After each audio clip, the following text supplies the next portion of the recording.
তারার মধুর নাম শুনে জাগে ভক্তির গান, এ জীবনে পাওয়া সবই তোমারই তো দান। জয় মা তারা, কেমন আছেন সবাই? আশা করি মায়ের আশীর্বাদে সকলে ভালো আছেন। আবার একটা নতুন ব্লগে আপনাদের সকলকে স্বাগত জানাই। আমার নাম শুভ্র, আমি তারাপীঠ মন্দিরে মায়ের একজন সেবাই। আপনাদের সামনে তারা জ্ঞানের যে সিরিজ তুলে ধরছি, আজকে তার 84তম দিন। আজকে তারা জ্ঞান। যে ভক্ত সত্য থাকে, মা তার পাশে থাকে। অর্থাৎ সত্যতার পথে চললে মা সবসময় তোমার পাশে থাকবেন। আপনারা জগৎজননী মায়ের এক অপূর্ব রূপে দর্শন করুন, অন্তর দিয়ে পৌঁছে দিন নিজের কামনা বাসনা মায়ের চরণে। কমেন্টের মাধ্যমে জয় মা তারা লিখতে একদমই ভুলবেন না। ভিডিওটা অবশ্যই আপনার পরিবারের কাছে পৌঁছে দিয়ে তাদেরও সুযোগ করে দিন মায়ের এই অপূর্ব দর্শনের। এখন সকাল 7টা বাজে। সুদীপদা ও দিদি এসেছিলেন মায়ের চরণে পুজো অর্পণ করবার জন্য। খুব সুন্দরভাবে, খুব ভালোভাবে ফাঁকার মধ্যে তাদের দর্শন পুজো সম্পন্ন করলাম। এই হচ্ছেন দাদা ও দিদি, যারা আজ এসেছেন মায়ের কাছে পুজো দেওয়ার জন্য।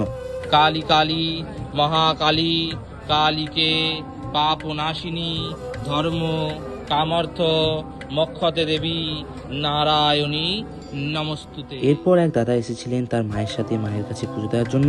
খুব সুন্দরভাবে তাদেরও দর্শন পুজো সম্পন্ন করলাম। যে সমস্ত ভক্তরা চাইছেন যে বিজয়ের পর মায়ের কাছে প্রণাম করতে আসতে, তাদেরকে বলবো শনি রবিবার বাদ দিয়ে যদি আমরা পুজো দিতে আসেন, খুব সুন্দরভাবে পুজো হবে।